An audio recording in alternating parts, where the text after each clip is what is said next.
Hello anime lovers, स्वागत है आपका वाइपर एनिमे एक्सप्लेन्ड चैनल पर। और आज हम शुरू करने वाले हैं वन पंच मैन के नए सीजन 3 को। इसके पिछले पार्ट्स की लिंक आपको डिस्क्रिप्शन में मिल जाएगी। तो चलिए जानते हैं इस नए सीजन की कहानी को एपिसोड 1 के साथ। एपिसोड की शुरुआत हीरो एसोसिएशन में होती है, जहाँ के स्टाफ के लोग बात कर रहे थे कि उस विशालकाय सेंटिपिड मॉन्स्टर को किसी ने एक झटके में ही मार दिया और मानो जैसे उसका नामो निशान ही मिट गया। इस तरह का काम बस किंग ही कर सकता है। हम खुशनसीब हैं कि किंग हमारी साइड है। अब बात करें उस हीरो हंटर गारो की, तो सिल्वर फैंग भी उसे हराने में फेल हो गया है। अब उसका क्या करें? अगर वो ऐसे ही हमारे हीरोज को मारता रहा तो एक दिन हीरो एसोसिएशन ही बंद हो जाएगा। स्टिच कहता है कि गारो को अब हमें एक इंसान नहीं बल्कि मॉन्स्टर की तरह देखना चाहिए। अगली बार जब वो सामने आएगा तो हम उसे थ्रेट लेवल ड्रैगन की तरह ट्रीट करेंगे और सबको एक इमरजेंसी अलर्ट भेजा जाएगा। एक आदमी बोलता है कि लेकिन वो है तो एक इंसान ही, एक मामूली इंसान हमारे एस रैंक हीरोज को कैसे हरा सकता है? स्टिच कहता है कि सिल्वर फैंग गारो को हराने में कामयाब नहीं हुआ, लेकिन फिर भी उसने गारो को बहुत ज्यादा घायल कर दिया है,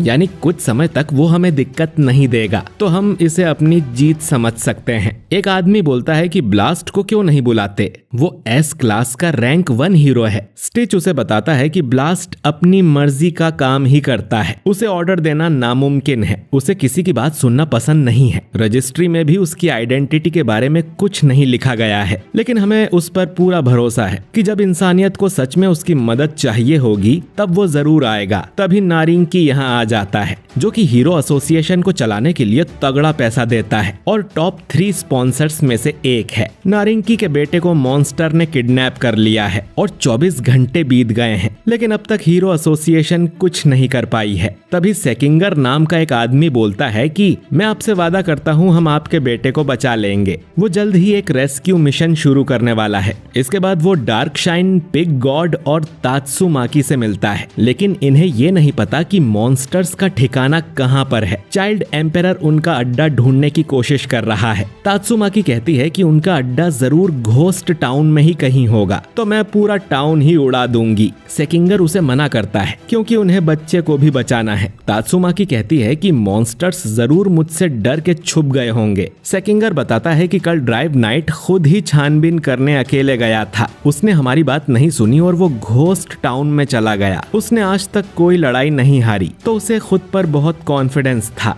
लेकिन कल रात से ही हमें उसका कोई सिग्नल नहीं मिल रहा है, यानी जरूर ड्राइव नाइट को किसी ने हरा दिया होगा। तात्सुमाकी कहती है कि हमें जल्दी अटैक करना चाहिए। बाकी हीरोज कहाँ पर हैं? सेकिंगर कहता है कि मॉन्स्टर एसोसिएशन ने हमें 3 दिन का टाइम दिया था, जिसमें से 2 दिन बाकी हैं। बाकी हीरोज भी मिशन के लिए आते ही होंगे। इसके बाद हम एटॉमिक समुराई और उसके स्टूडेंट्स को देखते हैं। वो भी कल से छानबीन करने में लगा हुआ है, लेकिन उसे भी मॉन्स्टर्स एसोसिएशन का हेडक्वार्टर नहीं मिला है। जब तक उनका ठिकाना पता नहीं चलता है, थोड़ा आराम कर लेना चाहिए। तभी अमाई मास्क भी यहाँ आ जाता है, जो कि ए क्लास का रैंक 1 हीरो है। वो कहता है कि मैंने सुना था इस टीम में तगड़े हीरोज होंगे, फिर ये बच्चे यहाँ क्या कर रहे हैं? ये कोई पिकनिक नहीं है जो एटॉमिक समुराई अपने स्टूडेंट्स को भी यहाँ ले आया। ये लोग तुरंत ही मॉन्स्टर्स के हाथों मारे जाएंगे, उसमें कोई दिक्कत नहीं है। लेकिन अगर ये भी किडनैप हो गए या इन्हें सामने करके मॉन्स्टर्स ने हमला किया तो फालतू में हमारा टाइम वेस्ट होगा। तो इन्हें बोल दो कि ऐसा कुछ हो तो खुद ही अपना खेल खत्म कर लें।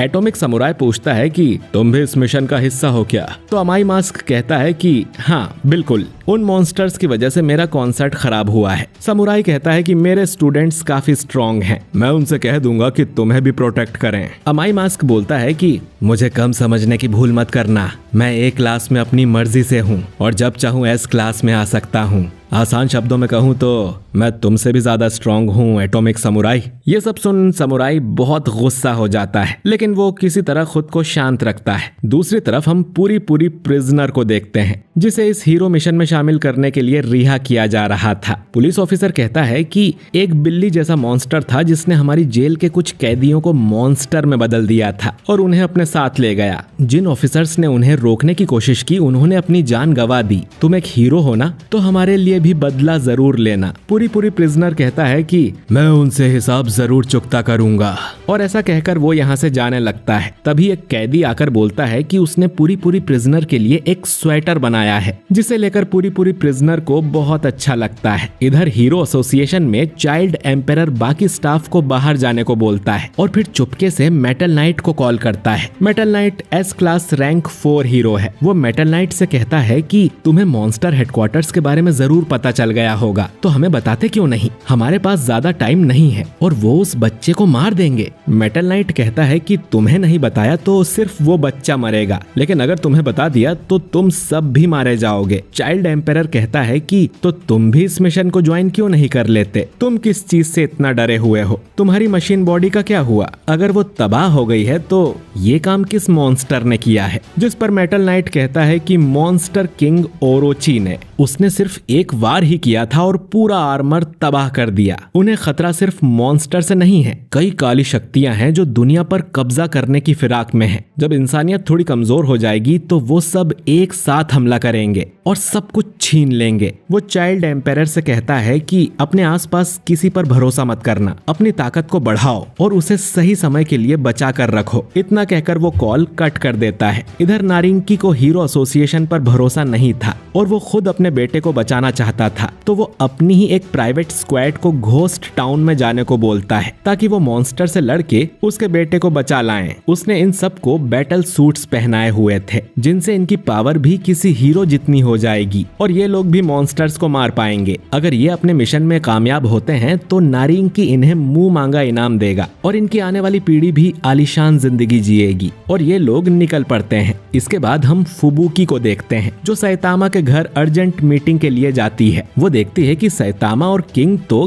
गेम खेलने में लगे हुए हैं। जेनोस अपने स्क्रू टाइट कर रहा है और सिल्वर फैंग और बॉम्ब यहाँ आराम कर रहे थे, जो देख उसे यकीन नहीं होता कि यहाँ चल क्या रहा है। सैतामा तो उस पर ध्यान भी नहीं देता और किंग के साथ गेम खेलने में लगा रहता है। फुबुकी चिल्ला कर कहती है कि ये एक इमरजेंसी है, हमें मॉन्स्टर एसोसिएशन से लड़ने जाना है और तुम यहाँ बैठ के गेम खेल रहे हो। जेनोस बताता है कि हम भी पावरफुल दुश्मनों से लड़ रहे थे और फ्री नहीं बैठे हैं। सिल्वर फैंग कहता है कि मैं भी सैतामा के साथ लड़ा था, इसीलिए वो मुझे यहाँ आराम करने दे रहा है और पीठ में बहुत दर्द है। बॉम्ब कहता है कि मेरे भी घुटनों की बैंड बज गई है। फुबुकी सोचती है कि देखकर ही लग रहा है कि इन्होंने कोई खतरनाक युद्ध लड़ा है, सबकी हालत खराब है। लेकिन फिर ये टकलू सैतामा कैसे ठीक है? वो पूछती है कि सैतामा को कुछ नहीं हुआ, तो सैतामा कहता है कि मैं तो बिल्कुल ठीक हूँ। वो इन्हें अब मॉन्स्टर एसोसिएशन के बारे में बताती है कि हमें मीटिंग करनी चाहिए। तुम लोगों को कोई न्यूज नहीं मिली क्या? जेनोस कहता है कि कल की लड़ाई में उसका ट्रांसमीटर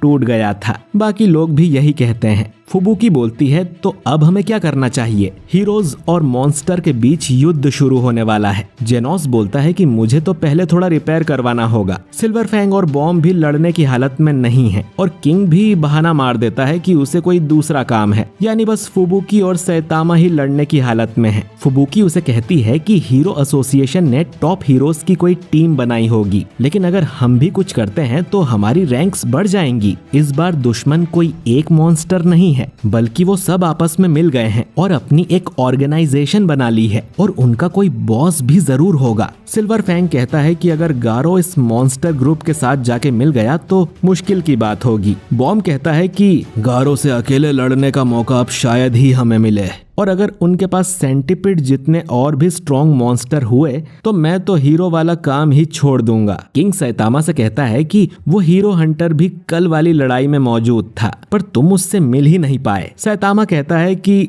कल भी उसने कुछ हीरोज को मारा है। कितनी शर्म की बात है कि वो मेरे पास आया तक नहीं। शायद मैं टकलू पहलवान हूँ इसीलिए। सैतामा अब तुरंत अपनी हीरो कॉस्ट्यूम पहन लेता है और कहता है कि मैं गारो को ढूंढने बाहर जा रहा हूँ। वो जब मुझे मिलेगा तो मैं उसे एक पंच मारूंगा और वापस आते समय पत्ता गोभी भी लेते आऊंगा। इतना कहकर सैतामा यहाँ से चला जाता है और इधर फुबुकी अकेले बैठी सोच रही थी कि एक बार फिर किसी ने उसकी बात नहीं सुनी। वो तो यहाँ कोई प्लान बनाने आई थी, पर सैतामा अकेले ही चला गया। दूसरी तरफ गारो को मॉन्स्टर एसोसिएशन में होश आता है। उसे मॉन्स्टर्स बचाकर यहाँ ले आए थे। गारो अब इस कमरे से बाहर निकलता है। उसे ज्यादा कुछ याद नहीं था और उसका पूरा शरीर दर्द कर रहा था। वो एक बड़े से हॉल की तरफ जाता है जहाँ हम देखते हैं कि नारिंकी की भेजी प्राइवेट स्क्वाड पकड़ी जा चुकी है। वो लोग ग्योरो के सामने अपनी जान की भीख मांग रहे थे। इन लोगों को मशीन गॉड G5 ने पकड़ा है, जो कि मॉन्स्टर एसोसिएशन में भर्ती होने आया था। G5 कहता है कि इन लोगों के सूट्स कमाल के हैं, लेकिन ये सिर्फ इनके लिए ही बनाए गए हैं। इनके अलावा और कोई इस सूट्स को इस्तेमाल नहीं कर पाएगा, यानी कि इन्हें जिंदा रखकर ही अपने प्यादों की तरह इस्तेमाल करना होगा। तभी डोएस यहाँ आ जाती है और कहती है कि इनको मैं अपना गुलाम बना लूंगी, और अपनी चाबुक इन पर मारती है और इन्हें अपने वश में कर लेती है। इसके बाद गारो इनके सामने आता है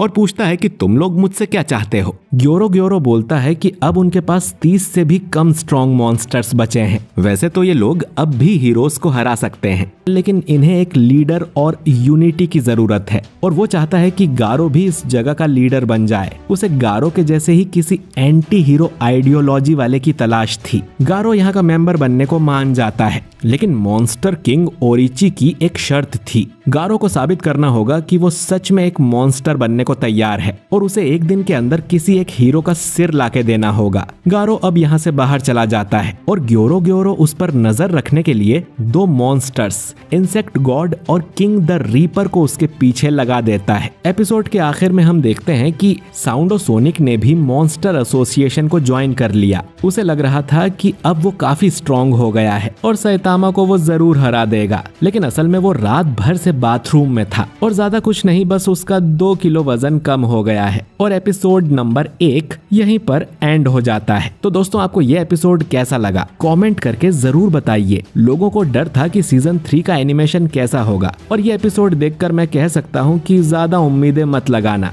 और काम चलाऊ एनिमेशन ही हमें मिलने वाला है जैसा सीजन 2 में था। बाकी अगले एपिसोड में फाइट होने वाली है, तो उसमें हमें और बेटर आइडिया मिल जाएगा। खैर, मैं तो इसी बात से खुश हूँ कि वन पंच मैन का सीजन 3 आया तो सही। वीडियो अच्छा लगा हो तो इसे लाइक और शेयर कीजिए, और अगर आप हमारे चैनल वाइपर एनीमे एक्सप्लेन्ड पर नए हैं तो चैनल को सब्सक्राइब करके बेल आइकन जरूर दबाइए। मैं मिलता हूँ आपसे बहुत ही जल्द अगले वीडियो के साथ। शुक्रिया।